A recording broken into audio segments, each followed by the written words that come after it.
got the real deal now. Gonna kick this sorry ass out on the street. What you got? You used to think you owned the street. Well, pack your bags and your ass is dead meat.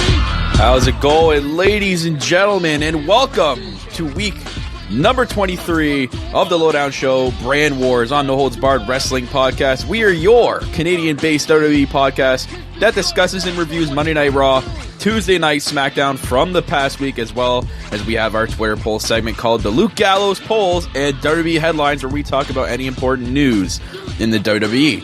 Every week, the Lowdown Show is broadcasted live on Spreaker at Spreaker.com/NHBWP, and after it's done, it is posted in full on YouTube, Soundcloud, iTunes, Spreaker, and Stitcher.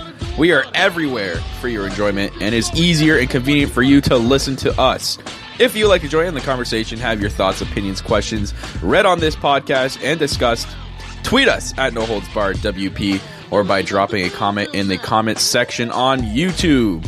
As always, guys, I am your host, the self-proclaimed greatest host, Kyle Masters.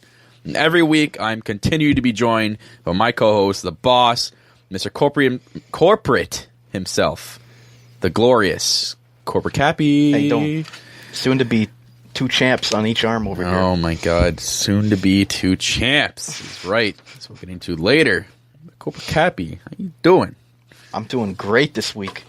Yeah, as we'll get into later, and how you're such in a happy mood, and I'm in a happy mood, as we'll get into the headlines. Hey, we're getting into a happy review this week. This is going to be a great review, and you know what? You know what makes me even more happy? I have no rant to begin the show. Good. I know some people are probably going to be sad, you know, and looking for some entertainment in beginning the show, but you know what? I've had a good week this week. I mean, I'm on the corporate midnight shift, my corporate job, but you know what? I can deal with that. I get away from the tourist. Yep. Okay? I can be silent. myself. We can work on stuff for the show. Watch some wrestling, you know, just work on some stuff for the show. As you've noticed around Twitter and stuff, guys, I've been doing a little tweak here and there with the banners and stuff. You know, I'm bored at work. I'm a midnight shift. I need something to do. Yeah, you weren't blissed off this week. Definitely not blissed off. Wasn't as blissed off as Del Rio. Oh, wow. That's corporate. Anyways, guys, we'll begin the show as always. We'll get into your tweets, and they're fantastic as always. We'll start off with Tyler Jones at Tyler_Jones_22 on Twitter. He is a host of a great weekly sports podcast, TNT Sports. So go check him out on Twitter, guys. He simply puts, I think Foxy is dead. I agree. I don't. Have we had any injury update on Alicia Fox? I forgot to even go look because, like, she alive? She got speared through that barricade, and I didn't see her move. Like, she played that off. She either played it off or she's actually legitimately, like, in a coma. And WWE's just covering it up right now.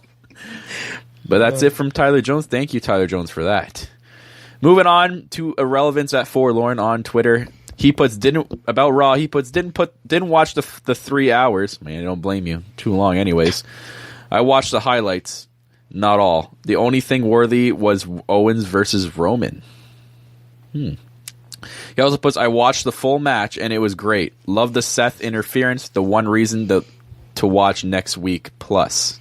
Oh, I'm glad they restarted the match. Okay, so he says, plus the Rusev spot is yet another reason to watch next week. Thank Jeebus there was no Titus and Darren Young segment. I agree with him on that. Yeah, oh my God. I totally forgot they weren't even on the show this week. Maybe they completely maybe they finally came to the realization that they need to scrap this. Please do. I really don't want to watch them anymore. I had so much potential. So much. And I can't get behind it anymore. I can't. Anyways, next set of tweets comes from Gamma at GammaNU1 on Twitter. He puts, SmackDown almost beat Raw in the ratings for the first time since the draft. Monday Night Football helping SmackDown there. Can't wait for the Cruiserweights on Raw this coming Monday. Yep, that'll be great. Interesting. And our last set of tweets come from our number one fan, and that is Michael Chow at Real Michael Chow on Twitter. He starts off by putting, Foley is starting to annoy me. Don't question my integrity. Reminds me of a baby fighting with its mom. Hashtag Foley heel turn. You know what? I'd love to see Philly go heel. That'd be cool. I don't know. Foley's like the it's something we haven't seen since his face. Mankind days. Yeah. Imagine he came out as Mankind as the general manager. I'm not gonna lie, we're probably down the line gonna get like the 3 faces of Foley like every week, like 1 week face a week. It'll be Dude Love 1 week, Cactus Jack the next, and Mankind the next. 100% we're gonna get that. Michael Shaw also goes on by saying, pros for Raw, Divas put the bank statement on Raw. I like that. Cesaro neutralizes wins, and Rusev super kicks Roman back to the mid-card level. Oh, love it. Cons, but Sasha has to fight her rematch clause. What the fuck? Jinder says peace to Swagger, literally. And Enzo and Cass buried alive series. And I'll get into that, Michael Shaw, later on in the show. Tune in because I got something to rant about that. Question for Michael Shaw. He puts, what do you think Seth's consequence will be for interfering? Michael Shaw says, I think he will have to defend his #1 contendership next week. Against Roman, maybe. Mm-hmm. Yeah, against Roman, for sure. And then Rusev's going to interfere again, guaranteed. Yep, Seth's going to win. Yep. Good question. We definitely agree with you there, Michael Chow. On to SmackDown. He put SmackDown Live, takes it 8 out of 10. That women's match was incredible, was even better than Backlash's match, which was really good, which was already good. And we agree. Like both those matches are equally good. Pros, the real Dean Ambrose returns. Blissful 5-star women's match. The Miz saves the main event of SmackDown.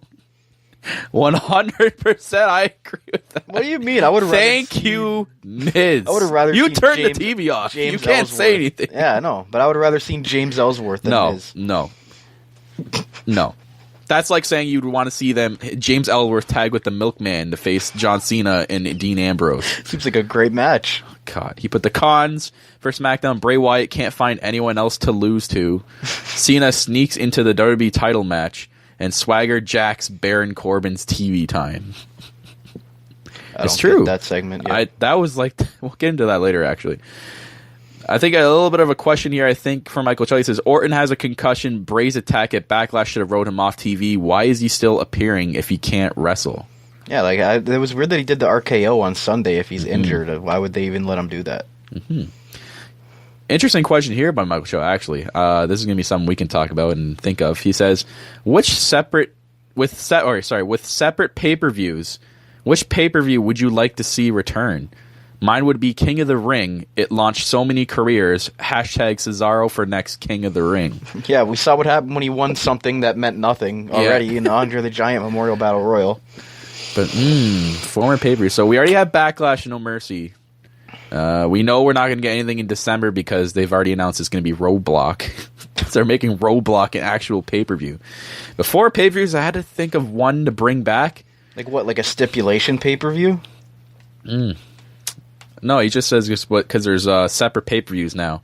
They're going to have to be thinking of bringing some pay-per-views back because they don't have enough to do 2 brands. I really like No Way Out. No Way Out. I'm going to say either Armageddon, I want to see come back, or Unforgiven. Like, those are, like, the pay-per-views that have, like... There's so many... The history with both those pay-per-views, you should look back in, like, the history of both those. Like, there's so many good matches. So if they're going to bring back pay-per-views, like, keep it with the original, keep what the fans know. Don't start making up new names like this Roadblock crap we're going to get in December. I know it's not that old. It was new, February this year? Like, now they're making it an actual pay-per-view, so we're going to have Roadblock twice in the same year. That makes sense. Like, that literally makes no sense at all. It's in December, and it wasn't really a pay-per-view the first time. It was a network special. So, I don't know. It's interesting. So, yeah, Armageddon, Unforgiven. I can't really think of, like, a certain pay-per-view that... they could bring back Elimination Chamber, which they probably will. Like, it'll probably be, like, I don't know. If you think about it, WrestleMania is April, like the first week of April, so they're probably going to have they could have a pay-per-view in March or could not have a pay-per-view in March and just go like the 5 or 6 weeks heading into WrestleMania. Yeah, did they not have an Elimination Chamber match last year? I don't remember. I think it was the year before that. Remember with that match with all those guys that going on, the pod broke. And an Elimination Chamber wasn't it in the beginning of the season? Like it was like the 2 or 3 pay-per-views after it was like WrestleMania. right after Royal Rumble. Yeah. So maybe they'll bring that one back. That was in 2015. But if they bring that one back, are they going to keep that single branded? Like if they bring back in like February, or are they going to do double branded? No, they should have one for each. Mm-hmm. Interesting. But other than that, I can't really, nothing off the top of my head. I mean, he Cyber says Sunday? Yeah. Please don't. Or Taboo I mean, Tuesday? it's probably going to happen. They probably want more fans to get interacted with it. So we're probably going to get a fan interaction pay-per-view down the line. Like, both brands are going to get one. Like, they're going to bring back Cyber Sunday and call it something else Sunday because they can't do it on Tuesday. I highly doubt they bring one for Tuesday Tuesday. for SmackDown. If they're if they're bringing back Taboo Tuesday, it's going to be on the network. It's not going to be a pay-per-view. It's going to be a network special. You know, probably include both brands, maybe, or one brand.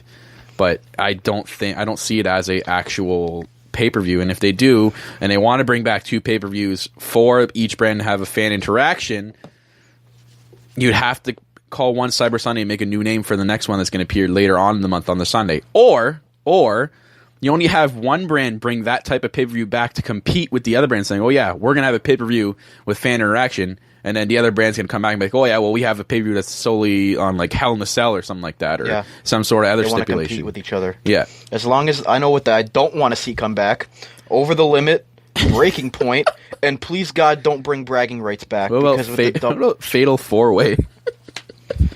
See, that could be... They could do something with that, though. They could, but that's the first time it came, I was horrible. That was a garbage pay-per-view. Yeah, and no more, don't ever bring back Bragging Rights again. I don't want to see that again. Yeah, I mean, they even remember that the Bragging Rights trophy? I'm like, who gives a fuck? Like, they have Survivor They literally Series. did nothing with that. It meant nothing to me. They have Survivor Series for that shit. Why even do the Bragging Rights pay-per-view? If you're going to should just call it Survivor Series Bragging Rights if you're going to do that. Or the Bragging Rights match at Survivor Series. Like, but anyways. Yeah. Interesting question. We have one more question, and I totally forgot. My apologies, Irrelevance. He puts, I have it right here, thoughts on the build and cards for No Mercy and Clash of Champions. Also, do you like TJ Perkins as the winner of the Cruiserweight Classic, and thoughts on the new belt? So, on the build for the cards No Mercy, so far we're going to have 2 announced matches. We have Alexa Bliss versus Becky Lynch for the women's title. That's going to be really exciting. I'm so intrigued to see the build for that. And then the other match is John Cena, Dean Ambrose, and AJ Styles, which a lot of people are give the flack because John Cena's been added to it. But you know what? It's just going to make that main event match even better. Like, it might even be the better pay-per-view next month. It might be Raw out of the water. Like, we don't know. Because Raw has a pay-per-view in October as well, too. Hell in a Cell. We don't know what the hell they're going to do with that. So, it's going to be interesting to see. As for TJ Perkins, I only saw like 1 or 2 matches in the Cruiserweight Classic with him in it. The guy is an incredible piece of talent. Like, he almost reminds me of like a Sami Zayn mixed with a little bit of more agility from Neville kind of characters. He's going to bring a lot to the Cruiserweight division, as well as the other people they're going to include. I've seen some names. I think they're actually going to give Brian Kendrick a shot on SmackDown. Wow. Because Daniel Bryan, because they're going to. So what I read is they're going to have 2 Cruiserweight divisions, one on Raw and SmackDown. It's going to be interesting to see what they do on SmackDown. I really hope they do have less commercial time, more for the cruiserweights, or at least one cruiserweight. I mean, it sucks because it's only 2 hours, so you're going to have to only do like one cruiserweight match or on one promo. Like, don't do more than one promo. Like, cut out the Milkman shit and the Miz TV. James Ellsworth. Just cut that out and put a cruiserweight match, and I'll be fine. So I know that Dana Bryan really wants Brian Kendrick on SmackDown, so they're taking. I don't remember the number was either like 6 or 8, and they're splitting them and putting them in each brand, and then they're going to start to gain more out of that. Are they going to get another title for each? I don't know. Or are the cruiserweights going to be able to go back and forth? I don't know. That hasn't been said yet, so it hasn't been clarified. But I know that Dana Bryan's really high on Brian Kendrick and really wants him on his show. Who knows? Maybe they won't actually go with a cruiserweight division on SmackDown, and they'll just bring a few and just have the cruiserweights on that show, but not have like a cruiserweight division. Have in the mid-card. Yeah, mid-card level. But yeah, the new belt, love it. Absolutely love it. It shocked everyone. I watched a reveal, the video, on YouTube last night, and wow, the crowd went freaking ballistic when Triple H pulled it out of the bag. It is absolutely beautiful. It's a completely new design than what any belt we have right now. I love it. I absolutely love it. It just looks good. It's the colors of the Cruiserweight Classic.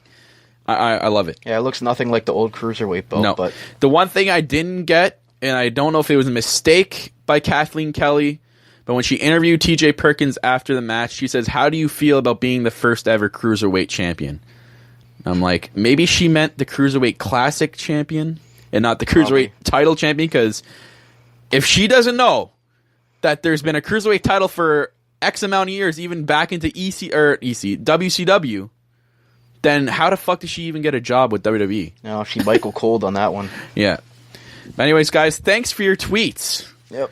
Been interesting as always. We'll keep tweeting us every week. We'd love to discuss with you guys. So now getting to the next part of the show, our Twitter poll segment, the Luke Gallows polls.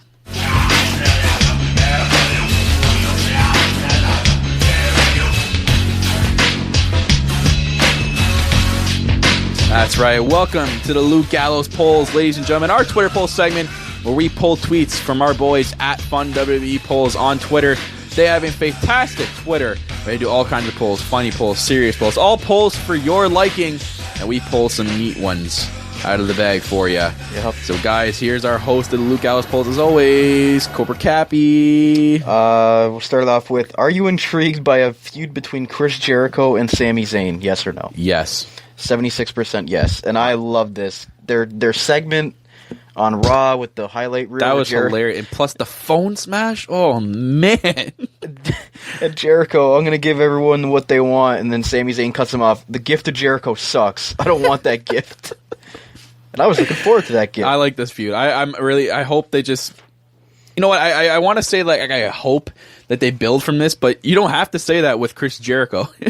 And Sami Zayn looks like he can cut a good promo as well, so I'm loving this feud. Love it. The former best friend and the current best friend of Kevin Owens feuding. It's so true. What's your opinion of the triple threat match between Sasha Banks, Bayley, and Dana Brooke? Great, good, okay, or terrible? It was good. Great, 42%. Really? These people are all me. I love it. 7% terrible. You guys suck. Yeah. Like that was fantastic when Dana Brooke slapped her. I hated the fact that she apologized after and looks like she's going to continue to be her stooge for a while. But I love that she slapped Charlotte just to turn on her. The crowd got so behind Dana. If they wanted to push Dana, that was the right moment to do it. And now they made her apologize after. I'm like, oh, for Christ's sakes. Are they doing this Damien Sandow shit all over again? I don't know. That's going to turn into a feud eventually. Yeah. What's your opinion of the hashtag best of 7 match? You mean 5. Worst of 7 series. Or the Buried Alive series, for according to Michael Chow. Yeah. Between Sheamus and Cesaro. Great, good, okay, or terrible? Terrible. Good and okay tied with 29%. What? Who? What? No. Who in their hell wants to watch this series? Why? I think the only reason they said good was because Cesaro won match 5. Oh. Okay. Great was last, if that helps. At least terrible was 23%. Nah.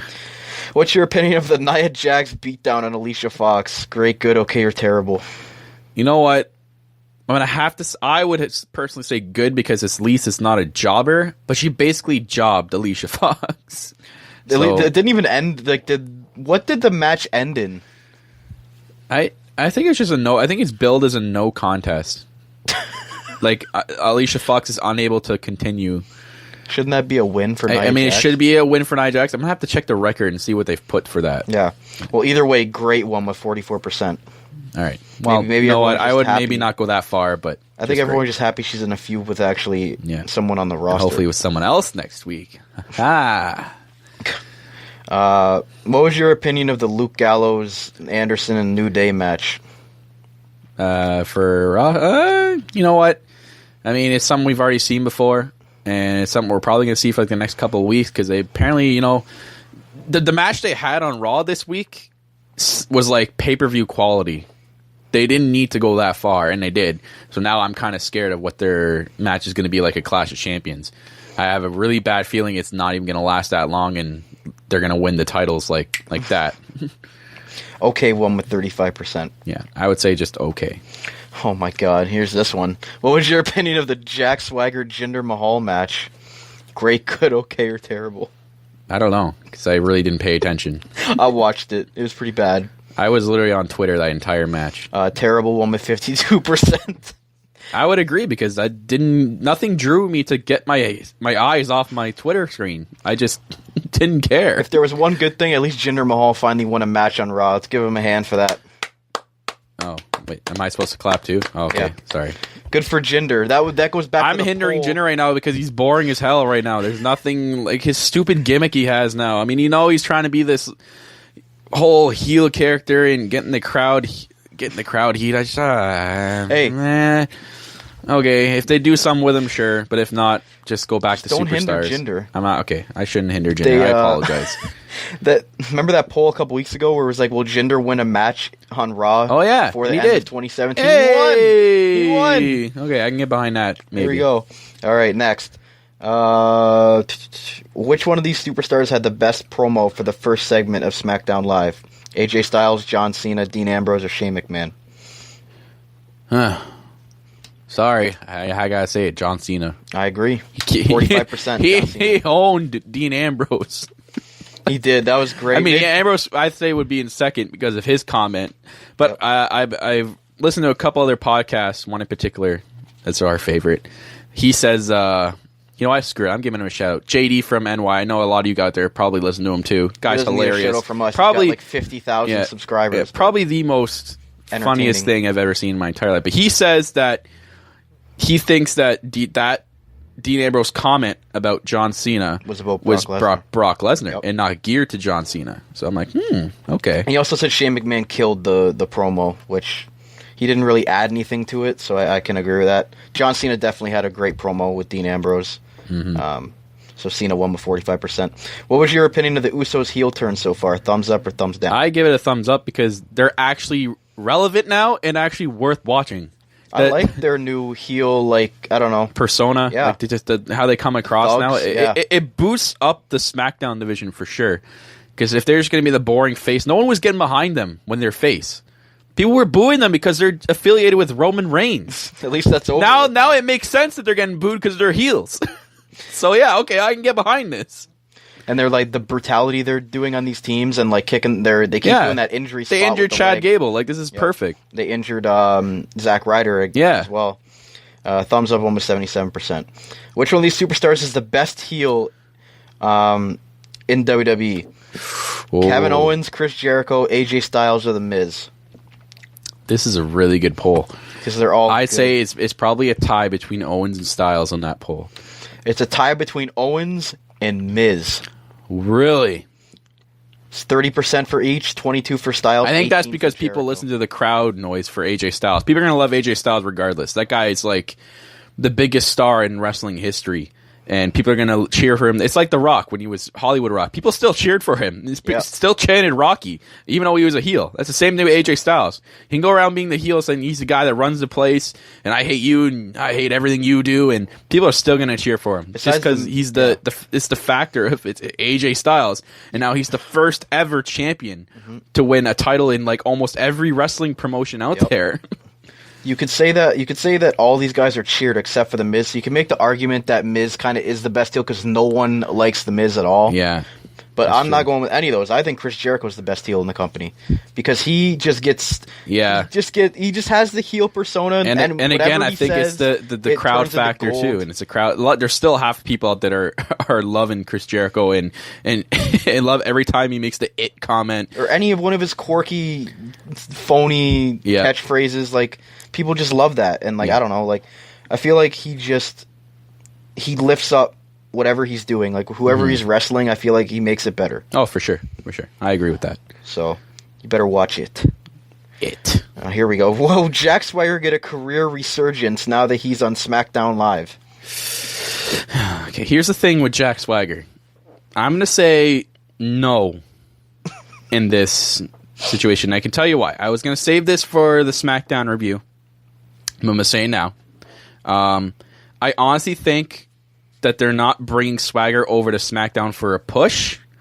I honestly think that they're doing this because that's almost it's just showing how good SmackDown is. They're pretty much saying like they're showcasing SmackDown. That's why Swagger's been good. I think they're showcasing it how good it is for Cesaro to make the jump, and they're making Swagger jump over and how easy it was for him to jump over and how his contract was done with Raw last week and he all of a sudden appeared on SmackDown.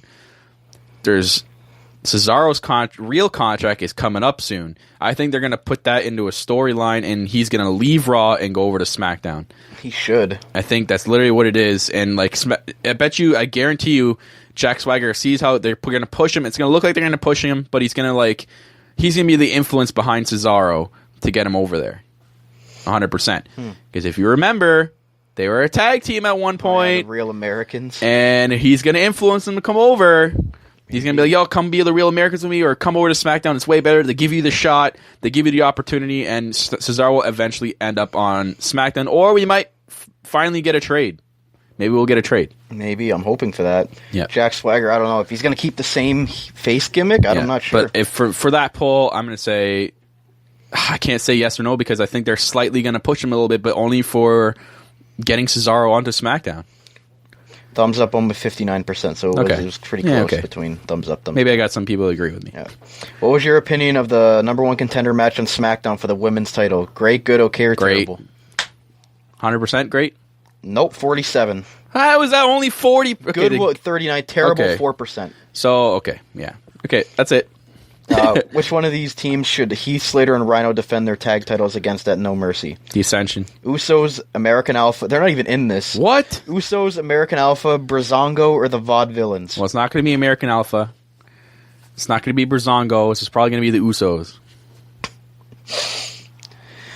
I don't know who voted for this poll. Brazongo won.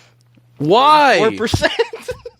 As much as I want to see Brazongo get pushed, they haven't even had a storyline in like this is month. exactly what's going to happen. The Usos are going to win, and it's not even going to be. It's going to be before No Mercy. They're going to win the title on SmackDown, and they're going to defend the titles. The Usos are going to defend the titles on SmackDown at No Mercy against American Alpha. That's exactly what's going to happen. Whoever said Brazongo, I can't. They haven't even had Brazongo on TV. They weren't on TV this week. Last week they had the whole Fandango Kane segment. Yeah, where the hell is Tyler Breeze? Why isn't he coming back? Where is he? I don't know. And Vaudevillains had 6%. Hashtag where is? Hashtag where's Breeze? Yeah, Fur Breeze. What's your opinion of another James Ellsworth appearance on WWE television? Thumbs up or thumbs down? I would vote nothing on this poll because I don't want it on TV ever again. I don't know if I should read you the results. They put thumbs up, didn't they? 70% thumbs up.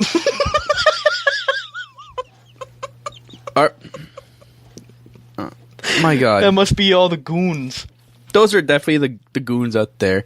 Oh, I just want to see him on TV again, man. Shout out to JD on that one for the goon voice. Got a couple more here. What's your opinion of the John Cena and Dean Ambrose versus AJ Styles and Miz match? I didn't see this match. I turned it off. I thought it was good. I watched it. It was okay. It's just, it felt more like a typical SmackDown main event. Tag team match. Yeah, a tag team match. The only thing that stood out was after the match when Dean Ambrose and John Cena were celebrating the win, and then Dean Ambrose gave John Cena the dirty deeds. And the crowd booed the shit out of Dean Ambrose. Wow. Great, one with 40, but good was right behind at 39. Okay. We got one more here, I think. Yeah, okay. What's your opinion of the TJ Perkins winning the Cruiserweight Championship? Yes, good. Thumbs up, whatever it is. 62% one with great. It's awesome. He's great. He's going to be awesome. I can't wait for him to feud with Neville or something. But anyways, guys, into the Raw review we go. And SmackDown review shortly after, then we'll finish up with headlines. But into the Raw review we go. Raw this week. Man. Bad. Okay, so I got a few notes here about Raw. So before Raw in the pre-show, the panel unanimously voted Roman Reigns to win over Owens. Oh my God. Good job. You failed, all of you. It just shows how bad, they want Roman Reigns to get over so bad. They had the panel before, the pre-show. If anyone out there actually watches the pre-show, vote for Roman Reigns unanimously. You guys all suck. I can't believe they did that. I'm disappointed in my boy Booker T on that one. God. No. Bo Dallas this week, his Bo-leaving Bo gimmick continued. I'm not sure why he's squashing random jobbers, though. What's the point of this? I can't get behind that. Is he going to, put someone over that's coming I don't know. Coming here And that he's going to put over. Is this eventually? like, how is this punishment? He got drunk on an airplane and got arrested. How the hell are you allowed to come in and just start squashing random jobbers? I guess or unless that's the punishment. Yeah. They're not letting him get into a real feud. You're just going to squash some random people. Yeah, he's not going to get a title opportunity. He's just going to squash random local jobbers. God, Bo leaving Bo. Terrible. Some other notes. I think Nia Jax actually murdered Alicia Fox. We got into our tweet from Tyler Jones. Speared right through the barricade. So we don't know the condition. If you guys know the updated condition on Alicia Fox, please let us know. We are very, very concerned. We are concerned for Alicia about Fox's Foxy. well-being. Also this week, WWE forgets and accidentally adds a WWE Superstars match near the end of the show and not the beginning of the show in Jack Swagger versus Jinder Mahal. By the way, this was a terrible match. I didn't like it. So Yeah, this is Superstars main event quality written all over it. Also, Braun Strowman was not on Raw squashing this week. Just his promo. Why did he have a promo? Like, why do we keep having? Because we suddenly forgot about Braun Strowman.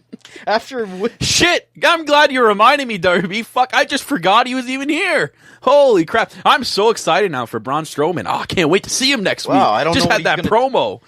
I don't know what he's gonna do, man. I saw that promo. I'm not sure what I'm gonna get from the guy. Enough said. And lastly but not least, the backstage timeshare segment with the Shining Stars and Golden Truth. Oh, this was great. Was probably the worst segment I've ever seen. Oh, you don't want to buy one of their timeshares? They were handing out those nice little pamphlets. I know they had Enzo and Cass in it and made the segment a little better, but the whole thing with confusing R-Truth to buy one for him and little Jimmy. Oh, man. This is why SmackDown's a better show, because of shit like this. Friendship, for that matter. Yeah, that was funny, because Dana at first thought, she's like, Charlotte, I accept your apology. And Charlotte's like, I'm not apologizing to you. You're the one that's to apologize to me. So yeah, Dana does end up apologizing. Now comes Sasha Banks, wearing this really, really cool jacket, by the way, paying homage to Eddie Guerrero. That's like the Latino Heat jacket, but like Sasha-fied. She wore that at Mania. Yeah. No, that's a different jacket. This was a different one. Was it? Yeah, 100%. I'm surprised you don't know that. Shame on you. Shame on you. It is not the same jacket. I think it is. I think you're lying. Oh, I think we should double check that. You should probably open the phone and double check that. Well, that's what I'll do. That's what he'll do. And I'll continue with this opening show segment. Sasha saying the basic boss promo we get every week, though. Saying I'm the only boss in WWE. I mean, it doesn't work as a face anymore. Yeah, I think I literally hope she goes heel one day. I would love to see her as heel, but she's good as a face, but she has so much more potential. But anyways, it's still getting over with the crowd. Now out comes Bayley to a huge reaction. She claims that because she pinned Charlotte, she deserves a women's title match. Which in reality, she deserves to be mentioned in there. There is some arguing between the three. Mick then changes his mind about the situation. Not sure how you can really change your mind, though, after the Clash of Champions match was already set. Like, it was already officially announced before Mick even started talking. Yeah, way to go, Mick. He books Sasha versus Bayley for the #1 contendership. Then Charlotte starts blaming it on Dana. Then she finally can't take it anymore and slaps the piss right out of Charlotte, right in the face. And Mick Foley loves it and books Dana with Bayley and Sasha in a triple threat to determine the #1 contender. See, this is bullshit. Sasha she shouldn't even had to wrestle in a triple threat match. Yeah, she shouldn't have even had. What's a rematch clause? Yeah, is that just out the window now? Yeah, this was really poorly done. Learn your shit as a GM, man.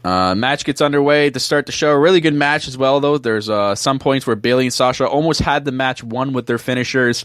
Sasha gets Bayley in like an awkward roll-up and wins the match. And I say awkward because it was all over Twitter and people were firing and saying this match should have been restarted or it should have been a double pin and Dana should have won for some reason. Fuck that. But both women's shoulders were on the mat as the pin was going. I don't know if this was a mistake or they're going to bring it up next week. Maybe Bayley brings it up next week. Who knows? I don't know. Maybe Bayley gets like an opportunity to get into the match. She has to face Dana Brooke. Yeah, Sasha and Bayley. Yeah, I'd like that. Anyways, a lot of people on Twitter are pointing this out, and I didn't see anything from WWE about saying anything on their Twitter, their WWE Universe Twitter. Nothing. Definitely Raw is trying to one-up the SmackDown Women's Division with that match, like right the night after Backlash.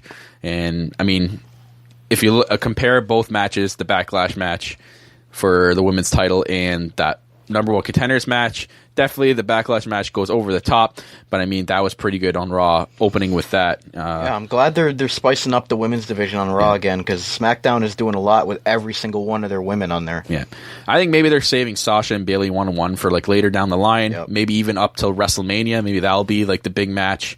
How long does Sasha nurse this back injury though? Because she is out there with wrap around her stomach. Does she continue this all the way up into Clash of Champions? Like, it was, like I thought she came back early because she was ready to go, but then she's still nursing the injury. Maybe they're doing it. She came back earlier than she was supposed to. Or maybe it's like fake. This is all part of storyline. Definitely is part of storyline. So, as storyline wise, does she nurse this all the way to Clash of Champions? I think so. So you think like even in the match she's still wrapped up? Probably, because she has to go over as the face. I think Charlotte and Dana are gonna like jump her or something. They're just gonna continue to work on the back and make sure that her back's still wrapped up for Clash of Champions. Well, I mean, she does carry the women's division on her back, so. Mm-hmm. So, like, what happens to what happens to Bayley and Dana from here? Like, you have Dana to apologize to Charlotte after, so she obviously being her little Shih Tzu again, and maybe a full turn on her later down the line. Well, I'm sure Dana Brooke might try to prove herself. Like to Charlotte, maybe she'll face Bayley. Yeah. Maybe. I think that's what's going to happen. We're going to get Bayley versus Dana again next Bayley week. doesn't need to be the champion yet. She just needs to keep building. Yep, I agree. Better on the Reign roster. She will get there eventually, but right now she got to take the back seat. Okay. And that jacket was different. You're right. Okay. Aha. Anyways, we'll move on to New Day in the club. New Day comes out, hilarious, entertaining as ever. Like these guys, I say it all the time. These guys will never ever get dry. The New Day are like the best thing that WWE's come out with since like Stone Cold and The Rock. Like they're so fun. They can't get dry. They get funnier and funnier every week. It's great. I love it. They're entertaining. It's the best thing ever. At least these guys cannot get bored. Like I don't see them getting boring at all.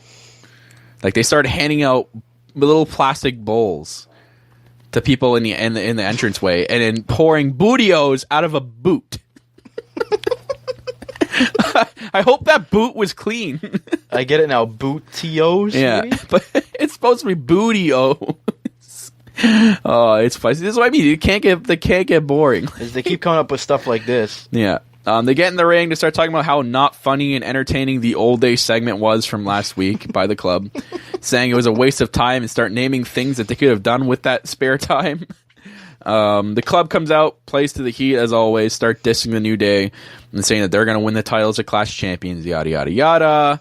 So we get into the match, and it was really, like I said before, it was a really good pay-per-view quality type of match. A lot of good spots back and forth. We don't know why they didn't actually save it for Clash of Champions. I don't know. I can't really tell you why they didn't save it, but you have like 2 weeks to go still. So you better have some pretty good in-ring segments or one-on-one matches lined up, because now you just had the actual title match 2 weeks before the actual pay-per-view. Well, I'm glad they actually had a good match on Raw. I know. You have to boost up Raw too, I guess. So if they can continue, if they can do the same type of match or maybe a little bit better at Clash of Champions, I'll be happy. Because it did go on for a long time. That was a long match. The club ended up winning, which makes sense. I mean, you try to make the club look stronger heading into the pay-per-view, making it seem like they might win the titles. So, but I'm still going. I'm making the pick 2 weeks early. New Day is keeping the tag team titles, 100%. Wow. Unless something changes my mind the next 2 weeks, I'm saying New Day is going to reclaim and continue being the longest reigning WWE Raw World Tag Team Champions. I'm saying the club's winning, but that's just me. Ooh. Corporate pick from the corporate co-host. Yep. We'll move on to Enzo and Cass and the Shining Stars. Come to Puerto Rico, the shining star of the Caribbean. I hope they just go to Puerto Rico and don't come back. How about that? How about you just leave already? Stop boosting it up. Get out of here. Yeah, they're like sleazy salesmen now. All right, I'll admit it. Fine, they're growing on me a tad, because we actually need some sort of movement in the tag team division on Raw. Because you have New Day facing the club, so there's that. And you have to have a relevant tag team for Enzo and Cass to feud with. Yeah. So you have to have the Shining Stars win a match to make them look credible and actually could beat the Enzo and Cass in a match. If Enzo and Cass jobbed them for like 4 matches in a row. What's the point? Yeah. So for the sake of Enzo and Cass, I'll try to stay optimistic here and say that the Shining Stars beating them last week made sense. Thank you. And this week, Enzo loses to Epico. Yep. It makes them look stronger. It's building them up. I'm trying so hard to understand this booking, but it's making Enzo and Cass with the crowd. They're just gonna keep going down, though. I know people on Twitter is like, "Oh, they'll just stay hype, man. They're just the most hype man ever." No, I don't. But at least Cass hasn't lost to one of them yet. That would have been pretty bad. If it happens next week, oh my god, we'll have something to rant about. Cass would have the Dolph Ziggler treatment, go from main event to... Yeah. So anyways, we'll see what happens with them. It'll probably lead into a Clash of Champions match.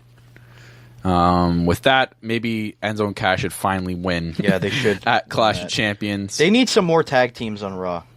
Because you literally only have 4, because Golden Truth doesn't count, and the Dudleys are gone. Yeah. So who's left on Raw for tag teams? There's 4 tag teams left. Wow.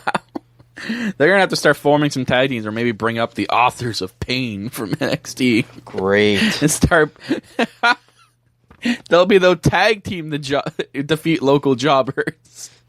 They could be the next Ascension. It'll be Monday Night Jobbers. It won't be Monday Night Raw anymore. Then anyways, we get into the main event. Kevin Owens versus Mr. Rewarded Roman Reigns.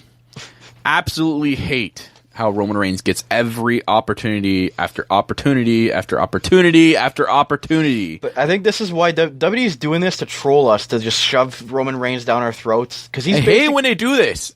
I hate it. But he's basically a heel that is still playing the babyface. Which I know they're trying to shove down our throats, but again, you're taking shit away from people who deserve to be pushed, a.k.a. Cesaro. Yeah, we didn't even talk about that match. But Cesaro finally got back in the series. He's now I forgot about that match. So he's See, I don't have it written on my sheet. That's how much the series sucks. I actually have it written on my sheet. It's right behind my sheet.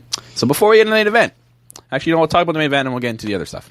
So anyways, did everybody just forget that this man was just suspended? Yep. And now he gets multiple title shots, #1 contendership opportunities. How does that make sense? Please, someone give me the logic without the logic of it being shoved down our throats. Why this makes any sense? It's because he's the guy. Yeah. But of everyone on the Raw roster, we get an unlikely savior or likely savior because people thought it was unlikely because he's on his honeymoon, but he's back. Rusev returns after the longest honeymoon recorded on planet Earth and saves the day. Well, first Rollins came out and attacked Reigns, which caused the disqualification that Owens won. I could applaud Seth Rollins on that, but I think Rusev saved the day. Well, then Mick Foley because Seth Rollins attacking Roman Reigns didn't take him out of the title picture. Rusev attacking Roman Reigns took him out of the title picture. Yeah, because Foley came out and restarted the match, and then Rusev came on the ramp, did his thing, got Superman punched, and then KO turned into a pump-up powerbomb for the win. So yeah, thank God.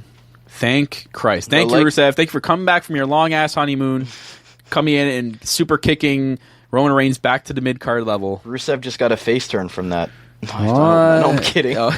But so it looks like he's going to come back and it'll lead into a U.S. title feud. That or Roman Reigns is going to get a rematch against, like we said, Rollins, or a match against Rollins next week. And then he's going to do it again. Yep. But thank you. Thank you, Rusev. I applaud you. Thank Christ you did that for us. Thank you. So back into the Cesaro thing. Match 5 of the #worst of 7 series. Sheamus is up 3-1 after Cesaro won at a live event. We didn't even get to see. So thanks for not showing us that.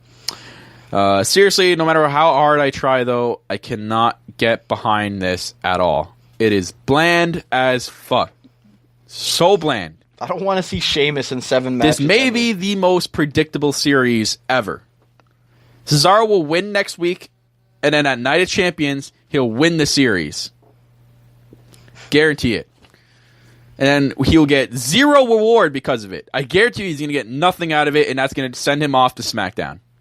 Because for some reason, WWE hates Cesaro. Or maybe it's his storyline. I don't get it. But like, if this is not, and it's not going to go the direction I think it's going to go, I would not be surprised if Cesaro left the company after his contract's done. I don't blame him.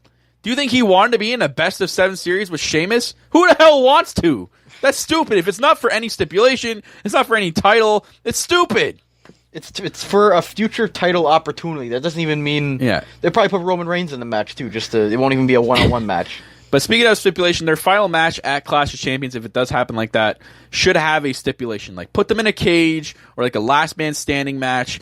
It will probably get me in more intrigue. Like, none of these matches have been any different. No, they've been the same goddamn matches. One we didn't even see because it was at a live event. I wouldn't have minded it if they were different stipulations for every match. It's dumb. Stupid. Oh yeah, and Cesaro won by using the ropes. Good. If anyone cared.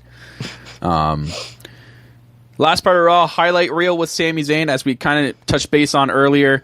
We had a funny segment beforehand when Jericho calling Tom Phillips an idiot.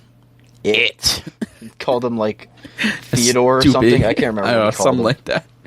Anyways, he comes out and starts boosting Kevin Owens, invites Sami Zayn to the ring while he's lying down on the ring mat. Don't know what the hell that was. No, it was because he was saying it was going to be boring. Oh, okay. God, Jericho's just so funny. Anyway, Zayn comes out saying that Jericho shouldn't be friends with Kevin Owens and talking him up because look at Sami Zayn, they were once friends and now look. Zayn says Owens doesn't care about Jericho, just himself. Starts to call Jericho out about how he's not the same Jericho anymore and what he used to be. Says he's just become Kevin Owens' bitch. Oh, God. See, this is why I can get behind this feud. If they can continue promos like this, like that Talking Smack promo, like almost like that, they could really build this feud up and actually be worth watching. And even the match itself, if this happens at Clash of Champions, it's going to be a good match. It's going to be a really, really good match. That might be one of the matches of the night, 100%. Because Jericho still got it. After what, I don't know how old he is right now, but he still got it. Jericho says it. Oh, God, totally forgot that. He still got it. Jericho says it's interesting. Zayn says that because he just got a text message from Owens earlier, and then all of a sudden smashes the phone on Owens' head.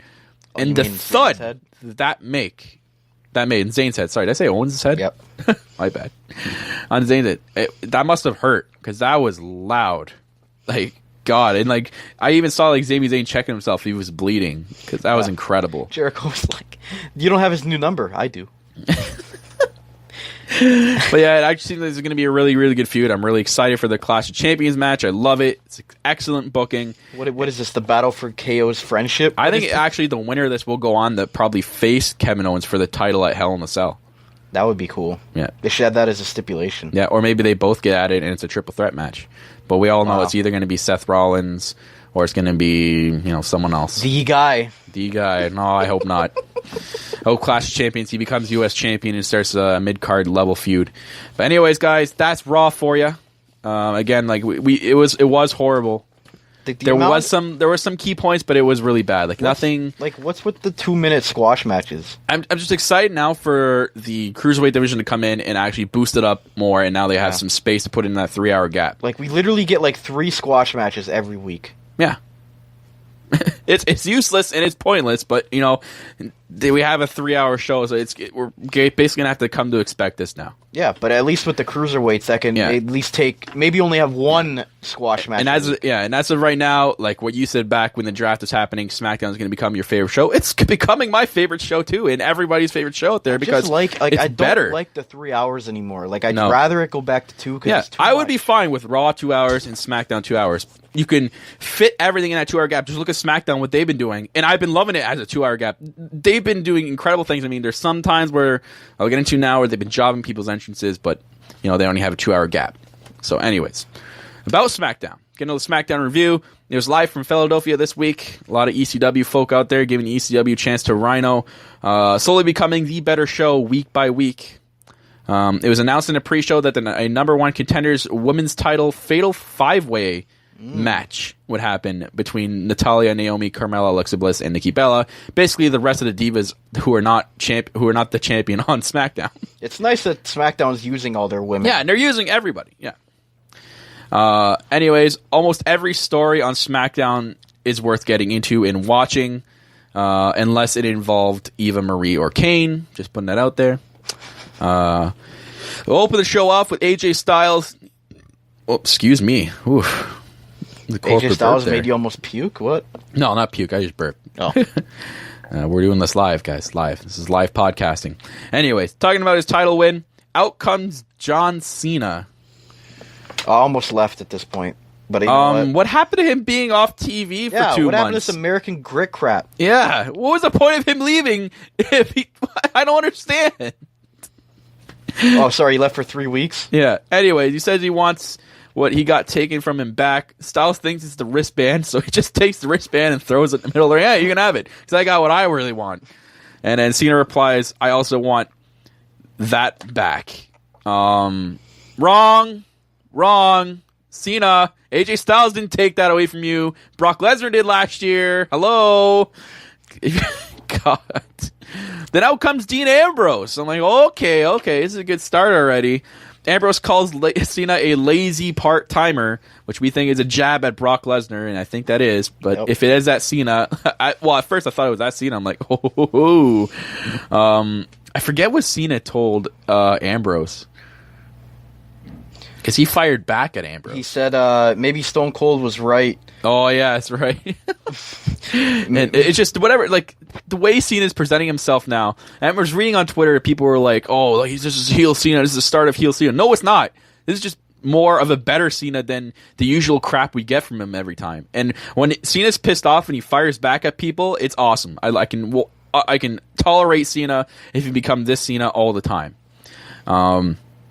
Out comes Shane O'Mac for some reason. I guess him and Brian decision making, they're splitting the duties because like Brian came out with the Ziggler Miz thing, and I don't know. I thought the general manager is supposed to be making all these decisions. Like Stephanie didn't really do much on Raw, but now Shane comes out and makes a decision about booking the match at No Mercy. Shane seems more hands-on than what Stephanie's been doing. But I mean, maybe they're doing that on purpose to make SmackDown, again, better. Like the commissioner and GM get into everything and we're seen more on SmackDown and give the fans what they want, which, I mean, I like that. I can get behind that.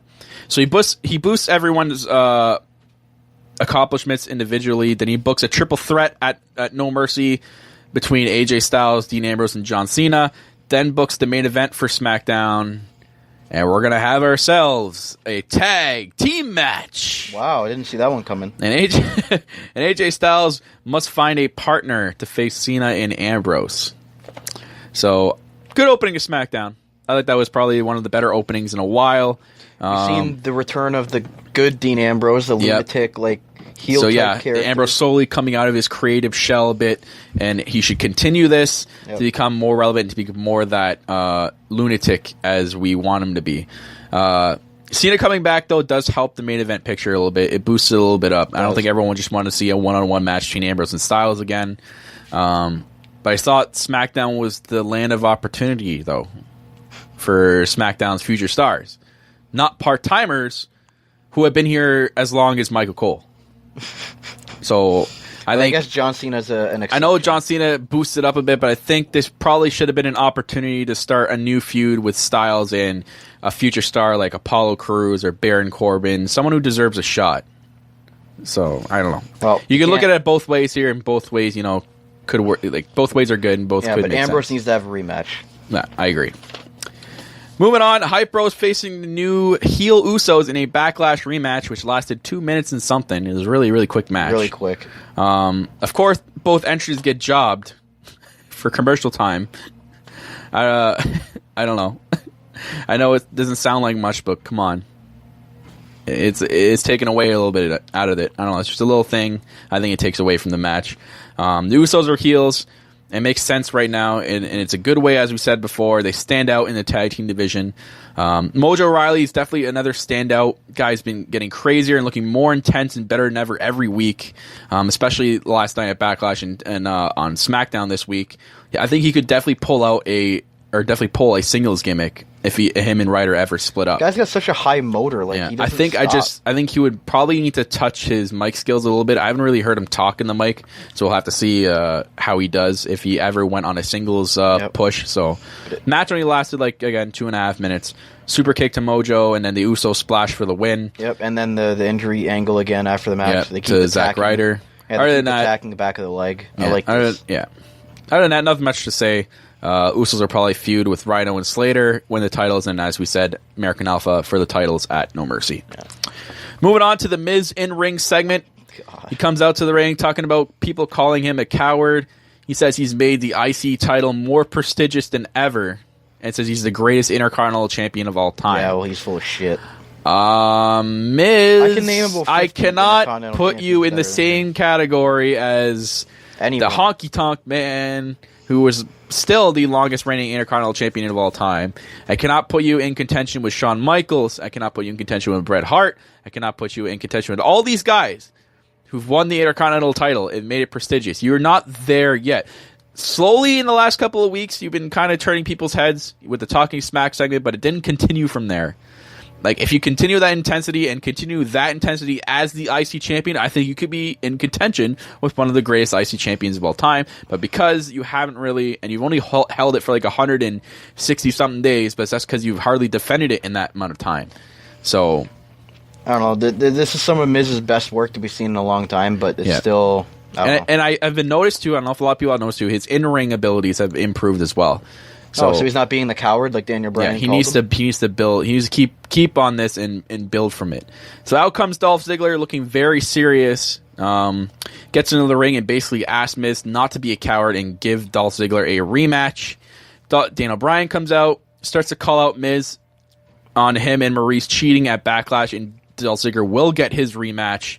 Obviously, he's got some issues with Miz from the past couple of weeks. Miz basically says no due to the fact that they need to negotiate his contract, like he said at Backlash, and will not be defending his title anywhere until he gets his new contract. And again, I think that's also this is where I remember when I said with Cesaro jumping to the SmackDown. This was probably the one point where people should look at. As you notice, Miz says, "I will not be defending my title anywhere here." I think the Miz and Cesaro are going to get traded, and I think we're going to have some sort of way that the universe or the IC title is going to stay on SmackDown first before Miz gets traded. Maybe Cesaro. I think Dolph Ziggler wins, and then Miz gets traded for Cesaro. That or Cesaro wins the U.S. title. But if Rusev and Reigns are feuding. This is if this is going to happen. If it's going to happen that way, it's probably not going to be for a while because the Rusev and Reigns feud looks like it might even go past Clash of Champions. Okay. Yeah, that would make sense if Miz lost the title and said, I don't want to be here anymore. Yeah. So that's, I think, one key point people should look at. And if I'm right, that's like a seer pick right there. Miz walks out of the ring and literally walks right out of the arena as Daniel Bryan gets in. And there's like this awkward moment where like as the Miz is leaving, Daniel Bryan just doesn't say anything. He's got like this weird look on his face. And then Dolph Ziggler's just looking there going, what the fuck just happened? Like what? And then they cut out. They go to commercial. I'm like, what? I felt like Daniel Bryan should have said something at least. Like booked the match. Like, you're defending your title at No Mercy, regardless if you leave or not, or something like that. Like he just didn't say anything. But again, I think this segment makes sense. Yep. That they're prolonging the feud. Like they're prolonging this, and for No Mercy, which is like over a month away. So. Yeah, the GM. I think we didn't get anything just yet because of how far away No Mercy is and how they just want to keep building the feud leading up to No Mercy. You don't want to kill it all in 1 week. Yeah. And Ziggler wants a fair shot because Maurice hit him with whatever that was, hairspray in the face. So. Yeah, and then they're continuing to tease Daniel Bryan's in-ring return. I don't know what the hell is going to happen. Will he ever wrestle again for one more match? Who knows? Apparently, it's being said he keeps getting cleared by every doctor everywhere he goes, except for WWE's doctors. And I think that the WWE doctors know he's cleared, but I think it's the decision for WWE not to put him back in a match and risk anything again. Yep.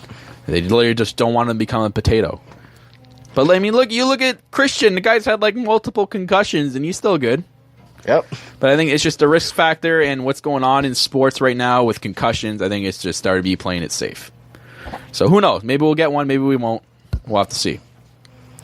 Moving on, Baron Corbin faced Apollo Crews in Backlash rematch number 2 of the night. Corbin's entrance got jobbed due to commercial. Great. But we get Cruz's entrance, but a different kind of entrance. He looked very, very serious in his entrance this time. No smile. Didn't go to the crowd, nothing. Just went straight to the ring. Goes up to the turnbuckle and gets attacked before the match could even start. Gets beaten around the ring and in an end of days on the outside. This was unreal. And then Corbin goes in to celebrate, and then out comes Jack Swagger. I guess him being pissed on Raw and the end of his contract led him to jump at the end of his contract, whatever. And then instead of beating the shit out of him, Corbin runs just out of rolls the ring away. scared. I mean, good. Get away from Jack Swagger as possible. This might be career killing if you feud with Jack Swagger. Run, Corbin. Just run, man. Just run. Get the hell out of there. Oh my God. And Swagger comes on and cuts a promo. Yeah, which felt extremely sloppy. Like It's because the crowd wasn't behind him at all. Like he was trying to get the crowd involved. Yeah. In I don't even know if that was him being himself or if this was written. But I don't even know what we saw. I was awkward. I felt awkward the entire time he was talking. So like basically in point form, he just says that he's on SmackDown now and he'll make up for it. He did not say it like that. I know. I'm saying it like that. But all right, I guess Swagger's maybe gonna get pushed. Who knows? Or maybe my theory happens. But if Swagger does get pushed, can he stay relevant? I don't know with this face gimmick. I honestly can't see if he stays relevant. Again, like what I'm about to say now, he needs a repackage, or just stay with the Real Americans crap because you got the people behind you with that. Give him Zeb Coulter back. I just don't really know what the hell we watched on Raw or on SmackDown. I don't know what that was. And it looked like he was trying really hard to get the crowd behind him, and they just weren't having it. I'm finding it more awkward now, and I just don't want to talk about it anymore. I'm feeling more awkward now talking about it. Did they bring him over there because they need a jobber, or do they actually want to give him a shot? Because SmackDown is the land of opportunity. I don't know. But we'll move on. Fatal 5-way match for the number one contendership for the Women's Championship.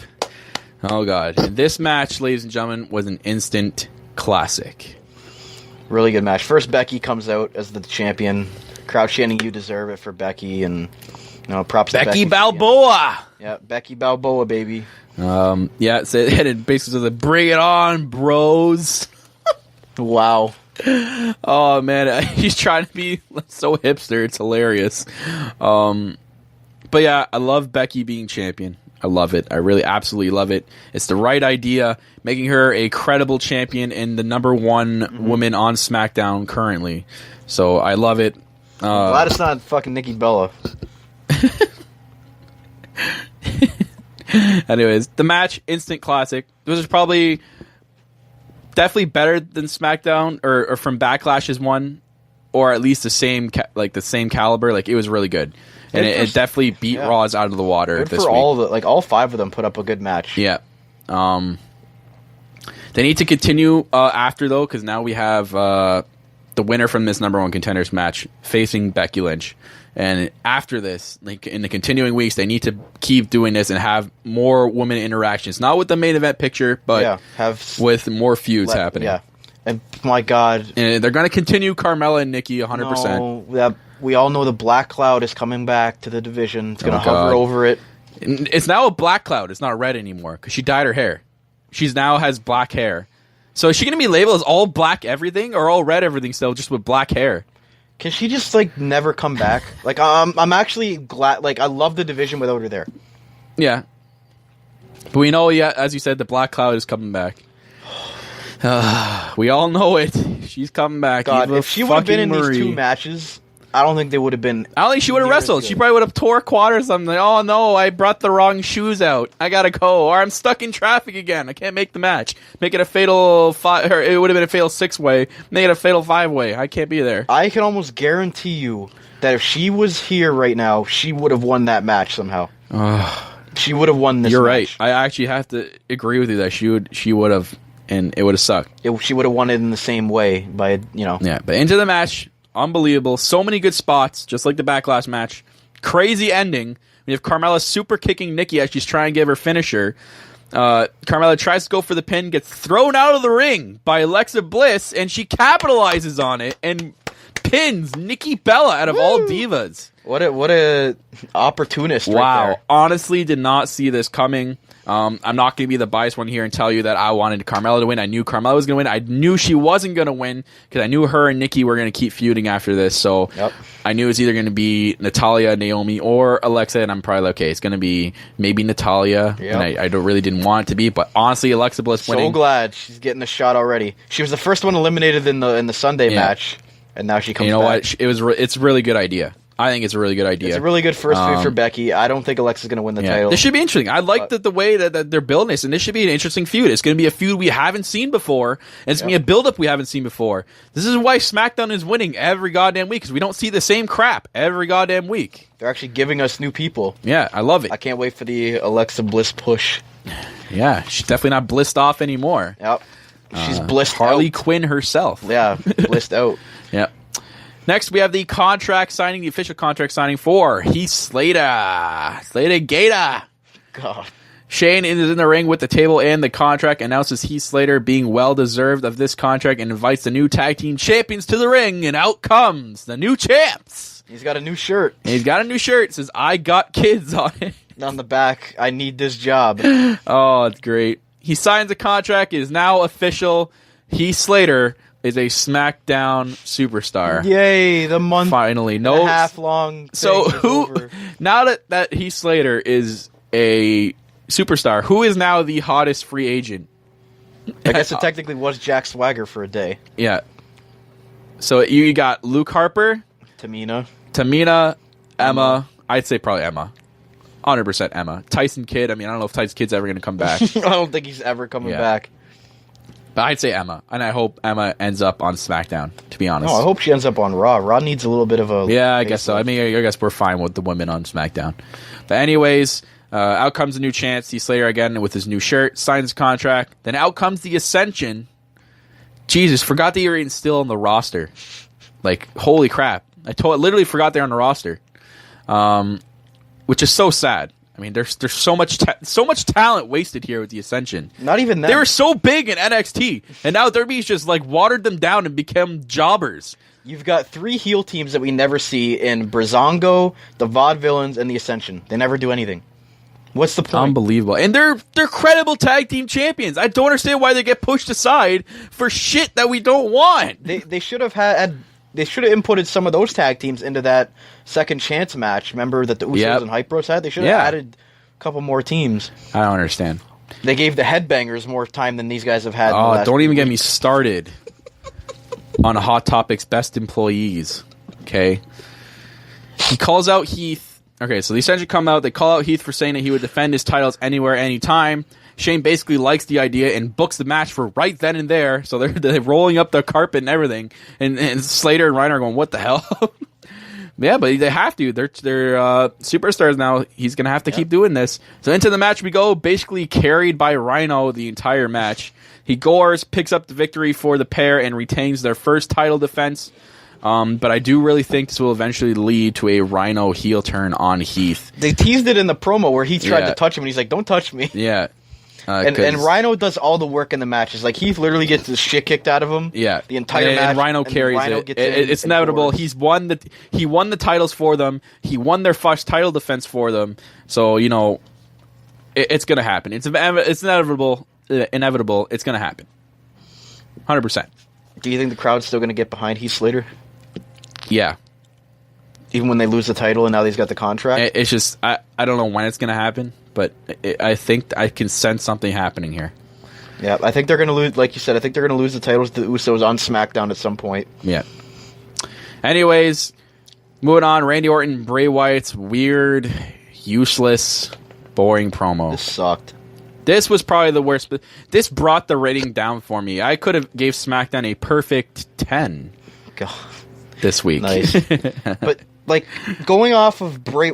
Can we just talk about that? Because we didn't really get to talk about Backlash much. How does Bray Wyatt lose to Kane in an irrelevant And if you watch the Backlash review podcast, guys, I was really pissed about this. Why in the blue hell does Bray Wyatt lose to Kane? This guy has lost 30% of his matches.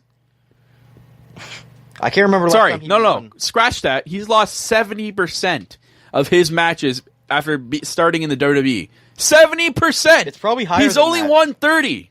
It's probably higher percentage for pay-per-views. He's lost. This is incredible. And you have him lose to Kane. Why? Because Kane really needed to win that match. Because Kane's going far. They want us to take Bray Wyatt seriously, and the crowd It'd be the new wants face him of to get fear. pushed. It'd be this top guy, but he loses to Kane. You can't give him credibility from losing to Kane. That big red piece of shit needs to get off the TV. Just stay home, Kane. I don't know. It's like he's Mr. I don't know when to retire. That's the title I'm giving him. Mr. I don't know when to retire. Just retire, Kane. You've done everything you need and have possibly could have done. You don't need to be on TV and pinning Bray Wyatt. Can I have him come back as corporate Kane? I'd like that. But, why does Bray Wyatt continually lose? And how are we supposed to take him creditly as a god, as he proclaims himself? And he keeps losing. We can't. It's stupid. I'm pissed off. I have to say more of a rant for the Sunday Night Heat. But anyways, Orton calls him out. Out comes Bray Wyatt playing mind games with Orton. And Aaron Rowan appears because, the show was really dry, and now that Rowan's here, we can all go home happy. Tries to beat up Orton, and then the infamous RKO out of nowhere happens, and that's it. So, is Orton injured, or is he not injured? Because he's giving RKOs to people. So, Sunday, he was taken out of the match because he needed to pass concussion protocol. Ends up RKOing Bray Wyatt at the pay-per-view. And then comes out, starts getting beaten down by Eric Rowan and gives him that.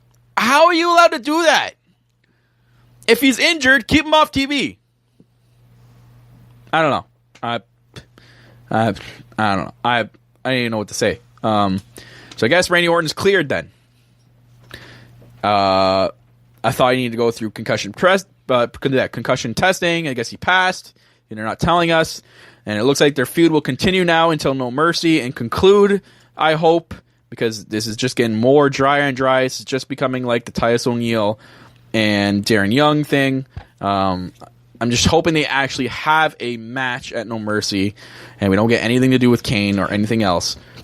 This show will need to get, or this feud needs to get serious and get boosted up, because right now it's straight up boring. We didn't know if they were going to continue it after Backlash, but now they have no excuse that they don't have enough time to build this feud. They have to build it. Yeah. They have to do better than what we just saw this week, because that was crap. That brought the rating down for me 100%. Can one of these guys get in a match with someone else and then have the other one get involved? You know what I mean? Yeah. Can we actually see something like that? Stupid. Instead of just these promos every week? Exactly. Into the main event we go. John Cena and Dean Ambrose versus AJ Styles and a partner of his choosing. And he couldn't find anyone the whole show. Yeah. So Daniel Bryan finds him backstage and says, "Oh, we found a partner for you, AJ Styles." And it's this messed up looking jobber named James Ellsworth. James Ellsworth. Who, if you don't remember, jobbed to Braun Strowman almost a month ago. Guy's got the weirdest chin I've ever seen. He does. I don't even know what the hell if he has a chin. So if we at this point, I was ready to turn off my TV. You turned off your TV. I was ready to turn it off. I'm like, fuck this. I'm not watching this shit. They're putting this guy in the main event. This guy looks like he couldn't pass a physical test if his life depended on it. How he was able to get beat down by Miz shortly following this is beyond me. And take a skull-crushing finale on the freaking entrance ramp. This guy may have been 80 pounds. Oh, God. Thank God, though, because I don't think honestly, I don't think he could have passed the physical test at all. I just want to know what backstage Vince suck-up goon is like, "Oh, you know what, Vince? Let's have jobbers in the main event, Vince. They should get more TV time, Vince." No. What the fuck is wrong with you? Why do we get the milkman, James Ellsworth, every goddamn week we get some stupid jobber getting more TV time than fucking Baron Corbin and Apollo Crews? Or the tag teams. Or the tag team division. Why? I know this is entertainment, but come on. So next week, they have the same match again, and does the milkman become his partner backstage? No. Get off the... I'm going to stop. You want people to stop watching Impact Wrestling WWE because their broken Matt Hardy gimmick is getting more and more popular every week. But then you give us this shit and you expect us to watch this and not TNA? Are you serious? Who the fuck is booking this shit? I swear to God, if it's you, Michael Hayes, I'm gonna fucking hate you for life. I hope it's not you. But he couldn't find any other heel, any other tag team type, any other heel. I don't understand. Why couldn't he just gone backstage to Miz and agreed? Why couldn't you go up to Miz, who's walking around pissed off, and like, yo, you want to be in the main title picture? And I'd be like, yeah, I want to get back at Daniel O'Brien. Why couldn't that happen? Why the hell do we need to get James Ellsworth, who's funny because he was more over than Roman Reigns? That's one thing you can point out. As he's making his entrance, he was actually getting cheered. Who the fuck would be cheering? If I was at that arena, I'd be making fun of everybody there cheering. Like, why are you cheering this guy? Why? Do you think he got more cheers than the Headbangers? The Haymakers had crickets. No one would even paying attention. Anyways. But I can see why they did it, because Miz going against Daniel Bryan's authority again, you know what I mean? Like, okay. Going against his tag team. But like, give him somebody that's on the roster. Why do we have to have local jobber? Someone that hates Styles, like a face. Like, I'd have to be a face at first. Just give him a heel. Like, I don't care who it is. But it wouldn't make sense for a heel attack a heel. That's why I say if you do a face, like if in Kalisto or something, then Miz attacking him, it would have made more sense. Not James Ellsworth. James, go home, man. This guy. I hope he got it in concussion, can't wrestle again after that. This guy had more TV time on a main event than Cesaro's had this year. That makes me so angry. Anyways, into the match we go. Ambrose and Super Cena ended up winning the match. Cena with the AA for the win. Great. The only thing that caught my attention was after the match, Ambrose grabs Cena as they're celebrating, gives him the dirty deeds, and Dean Ambrose got a lot of heat for this. Like, the crowd booed the shit out of Dean Ambrose. Well, because they were really behind Cena. So I think Ambrose is going to be the tweener in this. But I like this. It was a perfect way to end SmackDown and a perfect way to end a really good show. For the exception of James Ellsworth, this was incredible SmackDown. I gave it a score of 9 out of 10. I forgot to give Raw a score. Raw, I only gave 5 out of 10. So SmackDown 100% won this week with flying colors. 2 weeks in a row they've been winning. I think it's 2 or 3 weeks now. So, good for SmackDown. Let's see. I'll give Raw a 10 because Sasha Banks won. You can't. No. I will give SmackDown a perfect 10 because Alexa Bliss won. That is my review for the week. So, who wins? You have to have a winner. You can't tie. I'm kidding. SmackDown was way better. Okay, of a show. Good. All right. But the fact that both my girls are number one contender in the same week, I can't be. You've more had a happy good than week. That. But yes, SmackDown was much better this week. James Ellsworth equals ratings. I can't believe you just said that. Over Roman Reigns. I can't even agree to that either because I hate both of them. I hate you fans that cheered for James Ellsworth. I hate you fans that like Roman Reigns. I don't know what your logic behind liking Roman Reigns is. It's beyond me. But you know what? You've had a good week. Now I'm going to have a good week as we get into the WWE headlines. Hit that headline music.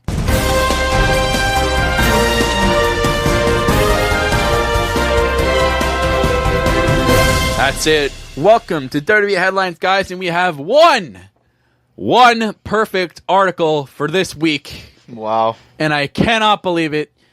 Oh my God, I am the happiest man on the planet. So, to sort of backtrack a little bit, you know the whole story with Del Rio, officially left the company. Okay. And it came out that he did take steroids, which didn't shock me. So that's one of the reasons why he failed the wellness policy. Anyways, as you know, he's dating real-time girlfriend Paige, current WWE woman, superstar. Who was also suspended. And we find out this week also that she got Eva Marie. She got the hand in her papers. So I'm like, okay, that's fine. So she hires a legal representative, whatever, earlier in the week. And people are all over this on Twitter and stuff. They're going, oh shit, she's retiring, or she's leaving now. She can leave with Del Rio. They're going to go do whatever they want to do, and Paige is quitting WWE. Bleacher Report actually put out an article. Yeah, this is what I didn't get. Bleacher Report actually just put out or not just did, but they put out an article saying that Paige quit the WWE. Like an official article that was released. Yeah. Good for Bleacher Report, man. Yeah, way to go. Way to jump the gun on that one, because yesterday I got probably the best news I've ever gotten. Paige is not quitting the WWE. And, according to reports, she's returning next week on Raw. Yes! Glorious! Oh my God. This is my house. Awesome. She tweets out, she basically wrote it in her note app. She tweets out, first, I'd like to thank all my fans for their love and support the last few weeks. Let me begin by saying that the rumors or underline, sorry, that I'm leaving the WWE are completely false. I certainly look forward to returning back to action at some point once my injury is treated and on a healthy return. Although I was disappointed by my suspension, I respect the WWE's wellness policy. However, let me be clear that I was not suspended for failing a drug test. It was merely due to a procedural issue. I took the test, I passed it, I arranged said test to happen after I wasn't at my home when Aegis contacted me. So I drove 200 miles to do it. Unfortunately, I didn't do it in time, according to Aegis. I don't know what that is. But once again, she's just to get that out of the way. She's not suspended for a drug test, but she's coming back. This is probably the best news I've ever gotten. I am so happy because I thought that she's going to leave the company and it was going to be it. I'm like, oh God, she's so young and naive. She's just doing this all for this guy. She shouldn't be doing it. She has so much potential. She even got the Alberto tattoo on her. She got the Alberto tattoo right on her rib cage. I'm like, oh man. You were so mad at her like 3 days ago. Yeah. Now I can forgive her. I don't have to take down my shelf in my room. She's coming back. I'm going to be the happiest person ever. I don't care if she comes back and faces Nia Jax and feuds with her. I just want her to see her back on TV. I think she's going to get like a massive pop, to be honest. Yeah, maybe they'll actually give her a push now. Who knows? I hope so. And we'll see her in the main event picture later down the line. I wouldn't go that far. What do you mean? Yeah, you're so bad at being biased. It's if Paige was champion, it's not like, oh, I don't want anyone to face her. No one gets an opportunity. I'd welcome the opportunity of her defending it against people. You can't just say, "Oh, Sasha gets title." No, that's it. Nobody takes it. No one's worthy of a title shot. That's your corporateness. You got to stick to it. But that is wow. That's the only news for this week. Well, I could see. I'm really happy for you that she's back. I mean, it was kind of a dark month for you, wondering if she's actually going to leave. And she finally came to her senses. I know she's young and she's going to make decisions. Yeah. But I'm glad she made the right decision to put her career first because she's still so young. She's still 23, 24. 24 years old. Yeah. I'm glad she's got a lot of years left. So, yeah.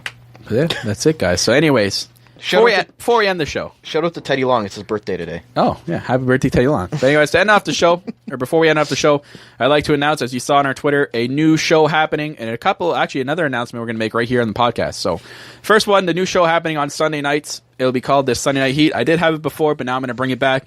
Just basically, it's going to be a show every Sunday with myself, just discussing certain topics and ranting about it. Certain topics I want to talk about, and certain topics that are trending in WWE, and I want to voice my opinion and rant about every Sunday. We're also going to have a new show by yours truly over here, by our corporate co-host, Corporate Caffey. Yep. His show is going to be called Contenders and Pretenders. It will basically be a ranking show on the weekend. So stay tuned for that. It'll be posted right here on the No Holds Barred Wrestling Podcast. So a lot of big things happening for NHBWP, guys. We also love to thank you for all the support we've been getting, all the comments on YouTube and Twitter, and all the follows. We really, really do appreciate it. And we appreciate the fact that all you subscribers are sticking with us every week and listening to us. We love it. It's something we've been loving to do and been wanting to do for a while. A good hobby of ours, and we just want to get our opinions out there. So we thank you for listening. Shout outs to my boy Barney Man on YouTube. I saw you defended you on that one comment. Yep. Yeah, so shout outs to you, Barney. I know you're listening. So I know you're one of the dedicated guys on YouTube. So so thank you. As that's gonna be it, guys, for the Lowdown Show this week. Our WWE show where we discuss and review Monday Night Raw, Tuesday Night SmackDown from the past week, as well as our Twitter poll segment called the Luke Gallows Polls, and WWE Headlines, where we talk about any important news in the WWE. Every week, guys, remember the Lowdown Show is broadcasted live on Spreaker at Spreaker.com/NHBWP. And after it is done, it is posted on YouTube, Soundcloud, iTunes, Spreaker, and Stitcher in full. We are everywhere for your enjoyment and easier for you and convenient for you to listen to us. And if you would like to join the conversation every week, have your thoughts, opinions, questions read on the podcast and discussed, tweet us at WWE. Or at WWE. Yeah, that's not our Twitter account. Tweet us at noholdsbarredwp. That's ours. By dropping a comment in the section on YouTube. Guys, as always, I'm your host, the self-proclaimed greatest host, Kyle Masters. And every week I'm continued by my co-host. Continue to be joined. God, I keep botching today. Corporate co-host, the boss, Mr. Corporate himself, the glorious Corporate Cappy. Yep, don't push me off with that botch. I'm telling you. And we're always here reminding you to keep it on the Lowdown.